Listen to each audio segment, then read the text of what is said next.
Hola, ¿qué tal? ¿Cómo le va? Bienvenido a este rato de televisión. Nosotros en 30 minutos vamos a tratar de hacer algunos de los temas más importantes para el sector.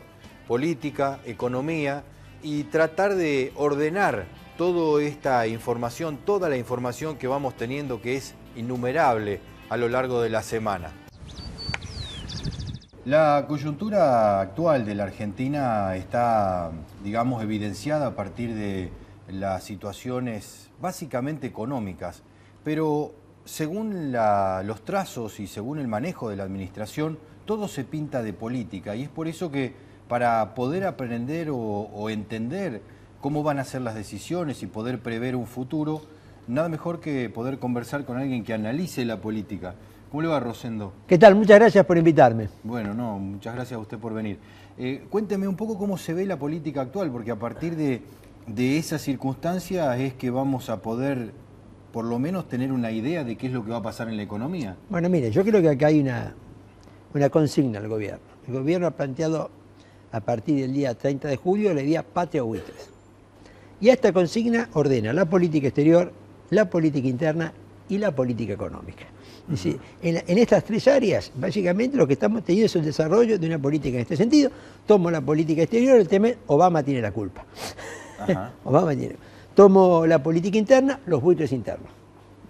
Y tomo la política económica, ¿no es cierto? La política económica, la ley de abastecimiento, que yo diría la manifestación en la política económica de esta impronta política del gobierno. Creo que esto, ¿no es cierto?, en el corto plazo al gobierno le ha permitido mejorar algunos puntos en las encuestas. Y ha permitido también en alguna medida, digamos, como a veces se dice en política, alinear la tropa, evitar que el oficialismo tenga decisiones.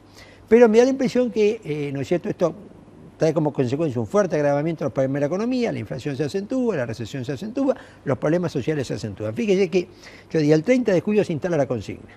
Y ya antes de los 30 días, el 28 de agosto, tenemos un paro general del sindicalismo opositor. ¿Esto qué quiere decir? Que la consigna, sí, ha funcionado 15 o 20 días, pero ya los problemas de la realidad económico y social emergen de vuelta. Ahora, frente a esta circunstancia, ¿cómo se ve la gente? ¿Cómo ve usted la gente por la calle? No. ¿Hay una politización de la gente? ¿No la hay? ¿Solamente toman las consignas? No, mire, yo creo que yo a la gente en la calle veo un semblante de desánimo. ¿No es cierto? Vine a grabar acá en el subterráneo, tuve 12 estaciones, 12, ¿no? Bueno, yo a la gente la veo con un semblante de desánimo. Ni hay un entusiasmo, ni tampoco hay algo que uno podría trasuntar como que, por lo menos yo, lo veo al borde, ¿no es cierto?, de un estallido. Ahora, cuidado, las cosas cambian rápido. Lo que la dinámica de lo económico-social se está complicando. Y más tarde o más temprano esto se hace sentir en las expresiones de la gente. Yo siempre digo, mire, la economía y la política las podemos medir con curvas de datos empíricos. En cambio, en lo social, los datos me dicen mucho menos. En lo social funciona, es decir, yo en la política tengo las encuestas, me dicen sube, baja. Claro. Tomo la economía también, crece, no crece. En cambio, acá, los datos me dicen mucho menos. Lo social funciona, yo llamo con la teoría del resorte. Acumula y en un momento el resorte salta. Y aparecen una cantidad de cosas que no estaban visibles. A veces ni siquiera se sabe qué hace detonar o saltar ese resorte. Tres candidatos que emergen. Sí. Dos que ya tuvieron y tienen una actividad política importante. Massa y Scioli, sobre todo vinculados con el campo.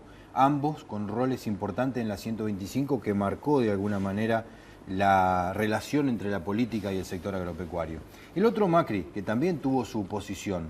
Ahora, el año pasado uno preguntaba y decía, bueno, un año antes nada se sabía o los candidatos eran otros y Menem no existía, por ejemplo, en los 90. ¿Hoy esa dinámica se ha acelerado? Es decir, ¿tenemos que esperar menos tiempo? Es decir, 14 meses hasta la elección es muchísimo tiempo. Y no solamente en la Argentina. Si miramos Brasil, la elección hoy, la perspectiva no es la de hace 15 días.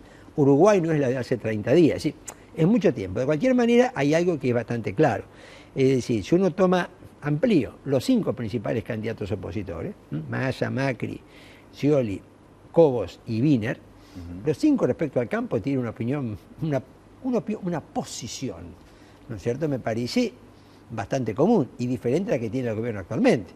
Vine en la 125, tomó una posición muy fuerte a favor del reclamo del campo. Bueno, Cobo fue el que desempató la elección, Macri lo acompañaba, Scioli marcaba su diferencia. Massa era el jefe de gabinete del kirchnerismo en aquel momento, ¿no? Bueno, después cambió la posición, pero hoy los 5 candidatos me parece que tienen una posición muy cercana al campo. Y esto me parece que anticipa en un mediano plazo, fin del 2015, que viene un cambio de la política del Estado respecto al campo, y me parece que para el campo va a ser para bien, no para mal ese cambio. Muchas gracias. No, gracias a vos por invitarme. Nos volvemos a encontrar porque hay que analizar qué es lo que el campo le va a dejar al primer semestre del año próximo, porque si bien las políticas determinan las líneas en economía, también depende cuánta plata tengamos para poder desarrollar esas políticas en definitiva.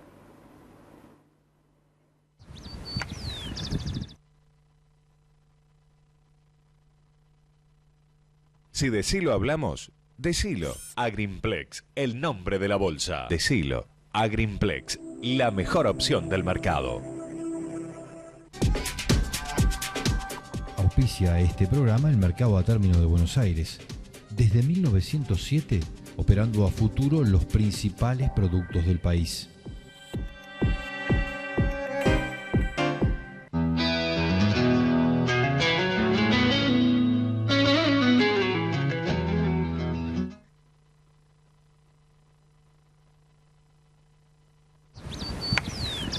Las políticas evidentemente demandan tener la posibilidad de cuánta plata tenemos, de saber cuánto es lo que nos queda en la caja para arrancar a partir de allí las decisiones que debamos tener. Evidentemente 2015 va a estar marcado por la configuración de la cosecha que se siembra ahora en el cierre del segundo semestre. Por lo tanto, la importancia capital en todo esto es ver en qué condiciones se siembra la próxima campaña, condiciones climáticas, condiciones de negocios, condiciones de humor del productor agropecuario que evidentemente tiene que pensar en el futuro aún en las condiciones actuales después de varias campañas suficientemente complicadas. Por eso estamos con estos entrevistados hoy. Tenemos a Fernando Vilela, que es profesor de la Cátedra de Agronegocios de la Universidad de Buenos Aires, el vicepresidente de Maizar, aquí, y el economista en jefe de la Sociedad Rural Argentina. ¿Se mantiene así como economista en jefe el título? Sí, se mantiene así. Más o menos así, Ernesto Ambrosetti. Ernesto, ¿cuál es el ambiente económico que estás viendo para el sector hoy? Mira, Walter, como vos decías recién, las condiciones no son muy favorables, ¿no? Hoy tenés un ambiente poco amigable para invertir. Tenés un escenario muy complejo, altamente complejo, donde, como vos decías, viene la siembra de la gruesa, la fina ya está sembrada, y vos tenés un escenario donde te caen los precios internacionales, en el ámbito internacional, tenés un escenario interno donde tenés una presión impositiva más alta de la historia, donde la inflación te está elevando los costos de producción, donde la pérdida de competitividad, y hablando de competitividad podríamos decir de rentabilidad de las empresas, cuanto más alejados de los puertos están, es mayor. O sea que estás trabajando con números muy finitos y en muchos casos con números en rojo. Cuando vos analizás los márgenes de los distintos cultivos o también de otras actividades en las economías regionales y te manejás con rindes promedios nacionales para ver cómo está la situación, hoy te da negativo, ¿no? Entonces tenés que tener... Negativo significa que hay productores en quebranto. Claro, que te dan pérdida. A rindes promedios nacionales hoy te dan pérdida la mayoría de las actividades. A medida que te alejas de los puertos, las pérdidas son mayores. Entonces tenés una expectativa de que vas a usar menor tecnología, menos inversión per hectárea, en un escenario donde los productores tienen mayor necesidad de crédito porque hay bajo capital de trabajo. En un escenario donde el crédito es muy difícil de acceder y donde las tasas de interés están más altas que el año pasado. En un escenario, si vos querés también, donde los costos te van aumentando y donde podés tener escasez de insumos estratégicos en función de las trabas a las importaciones, ¿no? Y aparte una mayor pérdida de transparencia en los mercados, porque vos viste lo que pasó con la carne ahora estos días, que se vuelve a restringir las exportaciones. Lo mismo te puede pasar con el trigo, que se restrinjan aún más, aunque están muy restringidas este año. Te puede pasar con el maíz, te puede pasar con el azúcar, con la leche, con el algodón o con distintas economías. Esto evidentemente tiene que ver con la decisión que tomen los productores. Alberto Morelli es el vicepresidente de Maizar y es productor agropecuario, así que la decisión, cuando uno habla de campaña gruesa dice soja, casi ya lo ve poroto. Pensar que la soja es tan joven en la historia de la producción argentina, pero evidentemente maíz no se puede hacer. Bueno, a ver, vos decís uno piensa en soja, nosotros pensamos en maíz y sorgo. ¿Sí? A ver, todos los análisis que se están haciendo hasta el momento de las instituciones que lo realizan, como es el caso de la Bolsa de Cereales de Buenos Aires, la Bolsa de Comercio de Rosario, están marcando que quizá el área de maíz podría llegar a disminuir entre un 10 y un 15%. Con eso estamos hablando de que estamos por encima de los 3 millones de hectáreas. ¿Sí? Hay que decir, Alberto, que ese 10-15% yo lo vengo escuchando desde hace 6-7 años, que todos los años es un 10-15%. No, ha tenido picos, digamos, en superficie sembrada, porque creo que gran parte de la producción de maíz, habría que analizarlo muy finamente, se está sosteniendo por aquellos que son propietarios de campo y que están haciendo rotación y que siguen haciendo rotación aún en muchos casos, sabiendo que tienen algún grado de pérdida o por lo menos con el maíz llegan muy justo con su ganancia. ¿Por qué? Porque quieren resguardar el valor del suelo y su fertilidad. A pesar de que esos movimientos que ha habido de hectáreas, que hemos estado en 3.600.000, 3.500.000, 3.200.000, en 2008-2009 fueron 2.900.000, ¿sí? Pero en ese orden, así todo hemos tenido muy buenos rendimientos, porque lo que en superficie en algunos casos se ha perdido, la biotecnología y el clima han aportado. ¿Sí? Vos pensás que esta campaña pasada estamos aproximadamente en 25 millones según la Bolsa de Comercio, perdón, la Bolsa de Cereales de Buenos Aires. Veníamos de la campaña anterior, 27 millones, fue cosecha récord. Sí. Fue cosecha récord. Entonces, para esta campaña, y coincido plenamente con lo que decía Ernesto, los números son muy justos, son muy preocupantes. Nosotros hemos tratado desde Maizar tomar las acciones que podemos hacer. Hemos tenido una reunión con el secretario de Comercio, con el señor Costa, donde hace ya 60 días le pedimos que viera qué estaba pasando con el tema de los ROEs, que una parte de los ROEs de esta campaña actual ya se habían otorgado, hacia ARASEC estaban vendidos, faltaba todavía que los otros se pudieran comercializar, digamos, que se pudieran hacer operaciones al exterior. Ya nos sorprende esto que la cantidad de ROEs se hace según instituciones, por un porcentaje hacia ARASEC, otro porcentaje a CAPECO, cuando en realidad deberían estar los ROEs y los que van necesitando los van solicitando.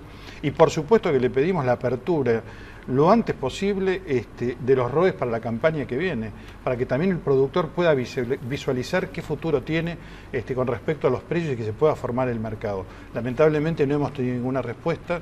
Esto la verdad es que es más de lo que nos viene sucediendo durante los últimos años, que venimos buscando y tratando de que se generen medidas que sean y que ayuden al maíz y al sorgo a su desarrollo y su sostenibilidad. Indudablemente el maíz es sumamente castigado, como bien decía Ernesto, a medida de que nos vamos alejando de los puertos, y encima el maíz tiene un paquete tecnológico más caro que la soja, con lo cual en los campos que están bajo alquiler, y entre el 60 y 70% de los campos de la Argentina están bajo esa forma, indudablemente el maíz tiende cada vez a estar menos presente. Fernando, en este marco de situación, donde vimos la economía y la situación de los productores, cuando uno dice, bueno, hagamos una política para pensar el desarrollo del sector agropecuario, para pensar el futuro. Te tocó ser ministro de Asuntos Agrarios de la provincia de Buenos Aires y evidentemente tenés un ejercicio político. ¿Cómo se ve eso? ¿Cómo se pone en papel? El problema que tenemos es que muchos de los que tienen que tomar las decisiones no entienden estos procesos. Las decisiones, digamos, políticas. Las decisiones políticas no están entendidas, digamos, y eso no es solamente el oficialismo, ¿no? Me parece que algunos otros tampoco. Y medidas como las que esta semana se tomaron, de volver a cerrar el comercio de carne, se muestra claramente que no se entendió qué pasó con el cierre que se hizo en el 2006. ¿no? O sea, las consecuencias fueron muy malas para el conjunto del país. Y estas señales nuevamente vuelven a instalar esta situación. cuando uno mira el otro espectro político, y la verdad que ojalá uno encuentre la comprensión. Lo que sí estoy seguro que va a estar la necesidad, porque el único sector que va a generar recursos, dólares en la historia de la Argentina fue este sector agroindustrial.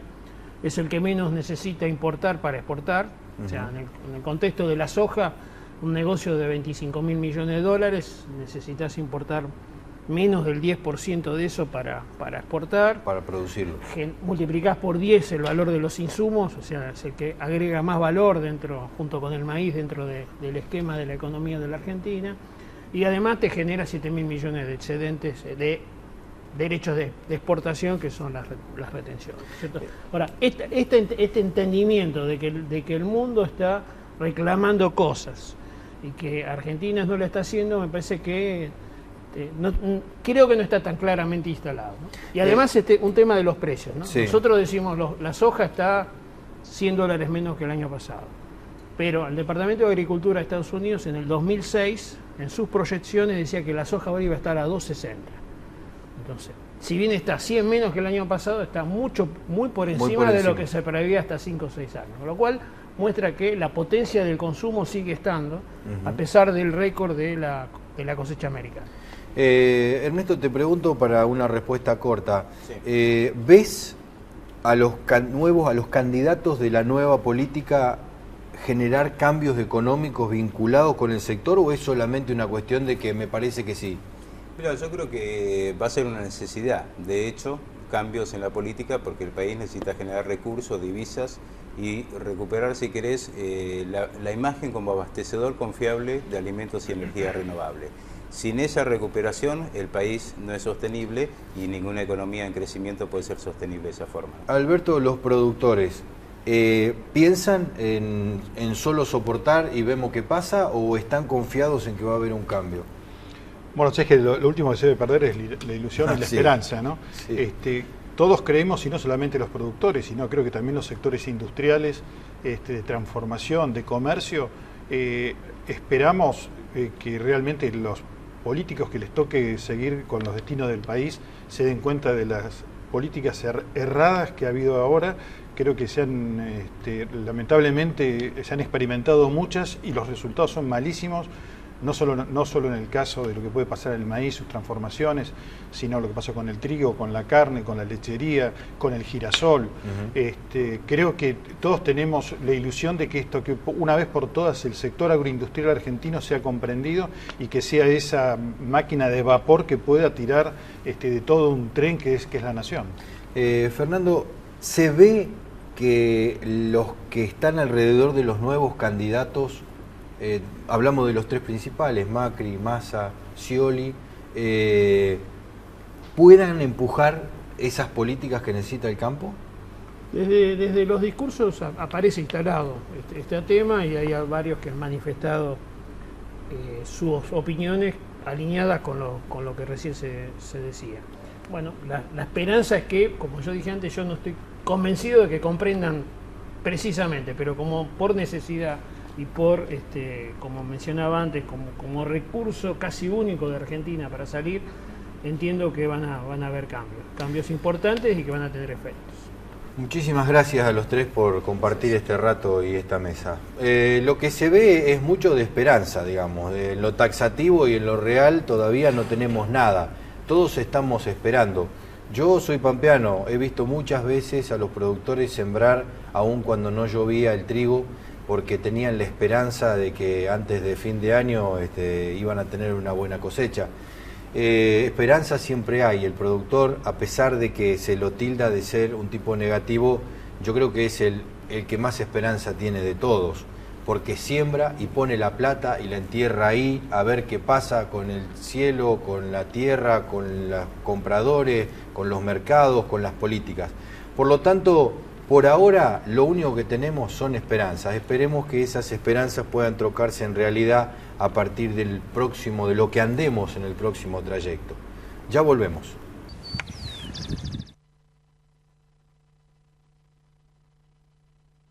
Si de Silo hablamos, decilo. Agrimplex, el nombre de la bolsa. Decilo. Agrimplex, la mejor opción del mercado.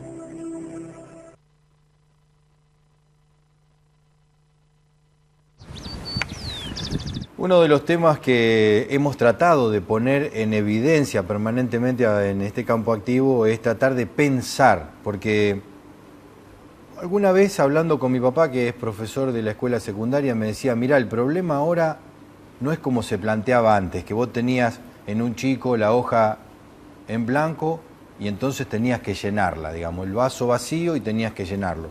Ahora el vaso está lleno. Entonces vos tenés que ver cómo hacés para administrar todo eso que hay adentro del vaso, digamos. La educación ha cambiado y nosotros hemos cambiado. La información es innumerable, está por todos lados, uno se la tropieza aunque no la quiera ver. El tema es cómo acomodamos eso, y en eso la filosofía viene a traer algunas respuestas, o a intentar algunas respuestas. Por eso tratamos de pensar un poco la situación. Fernando Proto Gutiérrez nos acompaña hoy, profesor licenciado en Filosofía de la Universidad de La Matanza. Me gustaría que me cuentes cómo estás viendo desde digamos, el pensamiento, esta evolución que hemos tenido durante la democracia. A veces pienso que los 70 parieron los 80, y los 80 parieron los 90 y así sucesivamente. Me parece que vamos siendo reaccionarios a un estímulo, ¿no? Ahí podemos tener, por ejemplo, un aforismo, el aforismo 341 de la Galla Ciencia de Nietzsche, donde dice, ¿qué sucedería si día y noche te persiguiese un demonio y te preguntase, ¿harías otra vez y una y otra vez lo mismo cada día?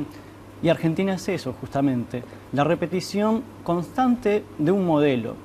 Puede decirse que no hay historia en Argentina, que todo es una repetición de un mismo acontecimiento histórico. Por eso es cierto, los 70 engendran los 80 y los 80 los 90. No hay, en este sentido, más que una repetición de lo mismo. ¿Y qué es eso que se repite? La hibris. Es decir, pueden suceder y pueden presentarse cualquier tipo de proyecto político, el menemismo, el kirchnerismo, lo que fuese, pero en cada uno de esos modelos de país que se presentan, acaece la hibris. ¿Qué es la hibris? Aquello que los griegos denominaban lo ilimitado de la conciencia, de un apetito de poder que no establece un proyecto político, sino un proyecto de poder. Y eso ha sido, en algún caso, causa del establecimiento de una democracia formal en Argentina y ya no sustentada en bases concretas. Sí apareció, por ejemplo, luego de la crisis del 2001, una manifestación de democracia participativa, si se quiere, pero que fue, de algún modo, supeditada o subsumida a una especie de control social en base a planes sociales, etcétera. Y eso, digamos, hablaste de los planes sociales y precisamente esa consideración de los últimos tiempos, de tratar de cooptar eso y decir, bueno, los muchachos necesitan unos mangos, le vamos a dar de comer para que se queden tranquilos. Ahora, el problema que estamos viendo es que hoy tenemos nietos de subsidios, ¿sí? Nietos de los cheques, los abuelos no trabajaban, los padres no trabajaban, los hijos no trabajan. La cultura del trabajo metida en esta circunstancia. Recuerdo alguna vez, yo he leído poco, pero recuerdo en la República de Platón que ya en ese momento Sócrates hablaba de la importancia de las clases medias como motores de la República. Y esas clases medias hoy en la Argentina están cada vez menos evidentes, digamos, ¿no? ¿Cómo se ve? Bueno, el problema en sí mismo no es el subsidio o la ayuda, que en algún caso puede ser necesario, sino el establecimiento de una deuda simbólica. Es decir, por ejemplo, en la época menemista la deuda podía ser externa, por ejemplo. Bueno, le debemos al FMI, etc. Hoy la deuda es interna. ¿Qué significa? Que aquel que recibe el subsidio le debe estrictamente a un determinado poder, a un determinado proyecto de poder. Entonces, en una democracia no participativa y estrictamente formal, donde las clases vulnerables justamente dependen íntegramente de una ayuda, el sistema clientelar es un sistema de dominación. Y esto es lo que hemos visto durante estos 10 años, un sistema de dominación, una estructura de dominación. Esa estructura de dominación termina con estos estertores de este último tiempo, que si bien todos soñamos con que no volvamos a tener un 2001 porque sería muy traumático, también en el 99 yo fui a Alemania, quiero decir, no pensábamos que íbamos a tener un 2001. Entonces, Hoy tampoco pensamos que dentro de 1 año o 2 años podamos llegar a tener una explosión. Pero suponiendo que eso no suceda, ¿estás viendo o se ilumina una posición política de la sociedad diferente que la que hemos tenido en años anteriores para llegar acá? No. Es decir, Argentina es el mito del eterno retorno. El mito del eterno retorno implica la repetición, y la repetición es una tragedia.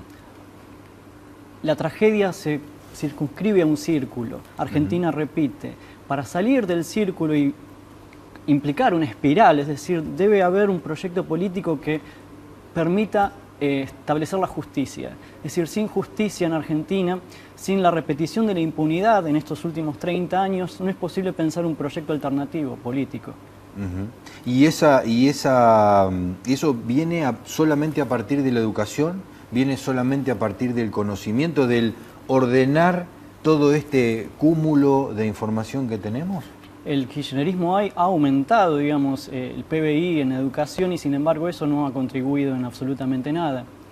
Hay algunos avances, por supuesto, pero el problema es cultural. Es decir, es necesario modificar modelos de replicación cultural para que Argentina pueda posiblemente salir a partir de un contrato ético, de un contrato nuevo cultural. Sin un nuevo contrato moral, un contrato ético, un contrato fundado en la justicia, no es posible salir del círculo trágico de la Argentina que repite la ineptitud y la impotencia y la injusticia. Hoy cuando se habla de quienes toman las decisiones económicas, dicen, bueno, son teóricos, ¿no es cierto? Como profesor universitario, ¿cómo te sentís frente a esa afirmación? Digamos, porque yo siento que la afirmación genera la idea de que, bueno, un tipo que sale de la universidad en realidad no sabe nada, tiene un título pero tiene que aprender, lo cual es bastante, digamos, depresivo para el profe. Sí, en realidad, digamos, la teoría es la base de la praxis. Digamos, una praxis pensada es una praxis inteligente. Puede que no sea inteligente y sea astuta, digamos. Cuando Platón justamente en la República habla sobre la alianza entre el bien y la inteligencia y la razón, digamos, uno puede ser inteligente, pero si no sigue una idea determinada de bien puede ser astuto. La praxis tiene que ser pensada e inteligente, y Argentina debe insertarse dentro del paradigma cognitivo, un paradigma de inteligencia. Como Corea del Sur, quiero decir, bueno, no estrictamente un país procapitalista, ¿no? Sí. Pero sí un paradigma de inteligencia y nuevo humanismo. De cualquier manera, ya sabemos que de cualquier lado que estés, tal como lo mencionaba recién, hablabas de lo que decía Platón en la voz de Sócrates, ¿no?